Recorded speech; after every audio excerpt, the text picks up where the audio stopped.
Hi friends, good morning. Welcome back to my YouTube channel.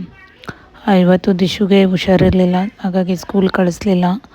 Monday ಒಂದು ದಿನ ಕಳಿಸಿದ್ದೆ, Tuesday ಕಳಿಸ್ಲಿಲ್ಲ. ಇವತ್ತು ಮಂಗಳವಾರ, ಮನೆ ದೇವರೆಲ್ಲ ಫುಲ್ ಪೂಜೆ ಮಾಡಿದೆ. ಲಾಸ್ಟ್ ವೀಕ್ ನಾನು ಊರಲ್ಲಿರಲಿಲ್ಲ, ಹಾಗಾಗಿ ತುಂಬ ಗಲೀಜಾಗಿತ್ತು. ಎಲ್ಲ ದೇವ್ರ ಮನೆ ಎಲ್ಲ ತೊಳೆದು, ಪಾತ್ರೆಗಳೆಲ್ಲ ತಿಕ್ಕಿ ತೊಳೆದು ಎಲ್ಲ ಪೂಜೆ ಮಾಡಿದೆ. ದಿಶು ಇವಾಗೆದ್ದ. ಸ್ವಲ್ಪ ಏನಾದರೂ ಹೊಟ್ಟೆಗೆ ಊಟ ಮಾಡಿಸ್ಬೇಕು. ಏನೂ ಊಟ ಮಾಡ್ತಾಯಿಲ್ಲ 3 ಡೇಸಿಂದ. ಅದಕ್ಕೆ ಇವತ್ತು ಮಕ್ಕಳ ಸ್ಪೆಷಲಿಸ್ಟ್ ಇದ್ದಾರೆ, ಇಲ್ಲಿಗೆ ಗಿರೀಶ್ ಡಾಕ್ಟ್ರು, ಅಲ್ಲೇ ಹೋಗಬೇಕು. ಮೊನ್ನೆ ಅಲ್ಲೇ ಹೋಗೋಣ ಅಂತಲೇ ಹೋಗಿದ್ವಿ, 8 o'clock ಕ್ಲೋಸ್ ಆಗಿಬಿಟ್ಟಿತ್ತು. ಸೊ ಹಾಗಾಗಿ ಜನರಲ್ ಹಾಸ್ಪಿಟ್ಲಿಗೆ ಹೋಗಿ ತೋರಿಸ್ಕೊಂಡು ಬಂದ್ವಿ. ಇವಾಗ ಹಾಸ್ಪಿಟ್ಲಿಗೆ ಹೋಗೋಣ ಅಂತ ಕೆಳಗಡೆ ಬಂದು ವೆಯ್ಟ್ ಮಾಡ್ತಾಯಿದ್ದೀವಿ. ಅವ್ರ ಪಪ್ಪ ಏನೋ ಕೆಲಸ ಮಾಡ್ತಾಯಿದ್ದಾರೆ, ಸೊ ಹಾಗಾಗಿ ವೆಯ್ಟ್ ಮಾಡ್ತಾಯಿದ್ದೀವಿ.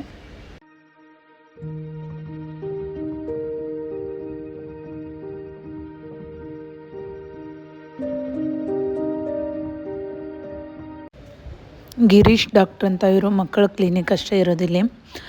ಅಂದ್ರಳ್ಳಿ ಡಿ ಗ್ರೂಪಲ್ಲಿ ಬರುತ್ತೆ. ಇದು ಅತಿಶಯ ಹಾಸ್ಪಿಟ್ಲ್ ಪಕ್ಕದಲ್ಲೇ ಇದೆ. ಅತಿಶಯ ಹಾಸ್ಪಿಟ್ಲ್ ಅಂದರೆ ಜನರಲ್ ಹಾಸ್ಪಿಟ್ಲು, ಅಲ್ಲಿ ಮಕ್ಕಳದು ಹೆರಿಗೆ ಎಲ್ಲನೂ ಇದೆ. ನಾನು ಎಲ್ಲ ಅಲ್ಲೇ ತೋರಿಸಿರೋದು. ನಿನ್ನೆ ಅತಿಶಯಗೆ ಹೋಗಿದ್ವಿ, ಅಲ್ಲಿ ಮಕ್ಕಳ ಡಾಕ್ಟ್ರ್ ಬಂದಿರಲಿಲ್ಲ. 8:30 ಆಗಿತ್ತು ನಾವು ಹೋದಾಗ.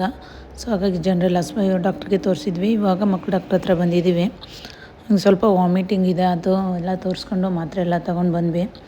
ಜ್ವರ ಏನಿಲ್ಲ, ಕಮ್ಮಿಯಾಗಿದೆ. ಇವಾಗ ಮನೆಗೆ ಬಂದು ಸ್ವಲ್ಪ ರೆಸ್ಟ್ ಮಾಡ್ತಾ ಇದ್ದೇನೆ. ಇದು ಊರಿಂದ ಮಡ್ಲಕ್ಕಿ ತಂದಿದ್ವಿ, ಅದನ್ನೆಲ್ಲ ಬಿಚ್ಚಿಡ್ತಾ ಇದ್ದೀನಿ. ಹಾಗೆ ಇಟ್ಬಿಟ್ಟಿದ್ದೆ.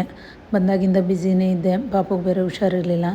ಸೊ ಅದನ್ನೆಲ್ಲ ಎತ್ತಿಟ್ಟು ಮರಕ್ಕೆ ಹಾಕಿ ಕ್ಲೀನ್ ಮಾಡಬೇಕು. ಅದನ್ನು ಅಕ್ಕಿ ರೊಟ್ಟಿ ಹಾಕ್ಸ್ಕೊಂಬರ್ಬೇಕು. ಅನ್ನ ಮಾಡಬಾರ್ದಂತೆ ಅದನ್ನು. ದಿಶು ಅಂತೂ ಏನೂ ಊಟ ಮಾಡ್ತಾಯಿಲ್ಲ. ಸ್ವಲ್ಪ ಎಳ್ನೀರು ಕುಡಿಸ್ದೆ. ಹಾಗೆ ಜ್ಯೂಸು, ನಾನ್ ವೆಜ್ ಏನೂ ತಿನ್ನಿಸ್ಬೇಡ ಅಂತ ಹೇಳಿದ್ದಾರೆ. ಎಳ್ನೀರು, ಮೊಸರು, ಹಾಲು, ಹಾಗೆ ದೋಸೆ, ಇಡ್ಲಿ ತಿನ್ನಿಸು ಅಂತ ಹೇಳಿದ್ದಾರೆ. ಸೊ ಅವನಿಗಾಗಿ ಸ್ವಲ್ಪ ಬಿಸಿ ರೈಸ್ ಮಾಡಿದೆ. ಸ್ವಲ್ಪ ಅನ್ನ ಉಣಿಸಿ ಮಲಗಿಸ್ಬೇಕು, ಮಾತ್ರೆ ಎಲ್ಲ ಕೊಟ್ಟು.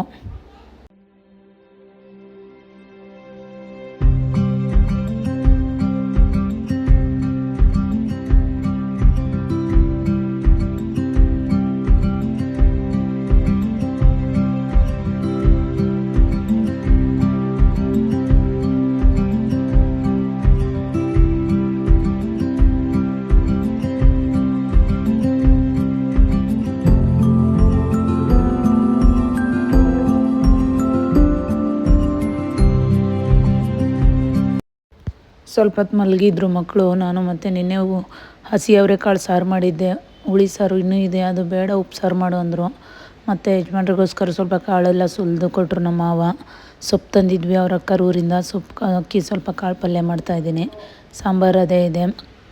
ಅವರೆಕಾಳು ಸೀಸನ್ ಬಂದ್ರಂತೂ ದಿನ ಅದೇ ನಮ್ಮ ಮನೇಲಿ. ಅವರೆಕಾಳು ಉಪ್ಸಾರು, ಹುಳಿ ಸಾರು, ಪಲಾವು, ಅವರೆಕಾಳು ಉಪ್ಪಿಟ್ಟು ತುಂಬ ಇಷ್ಟ ನಮ್ಮ ಮನೆ. ಮಕ್ಕಳಿಗೆಲ್ಲ ಊಟ ಮಾಡಿಸಿ ಯಜಮಾನ್ರು ಊಟ ಮಾಡಿದರು. 1-2 ಪಾತ್ರೆ ಇದ್ದು ತಿಕ್ಬಿಟ್ಟು ಒಲೆ ಎಲ್ಲ ಬೆಳಗ್ಗೆ ಮಲ್ಕೋಬೇಕು. ಸೊ ಇವತ್ತಿನ ಬ್ಲಾಗ್ ಇಲ್ಲಿಗೆ ಏನು ಮಾಡ್ತಾಯಿದ್ದೀನಿ ಫ್ರೆಂಡ್ಸ್. Thank you.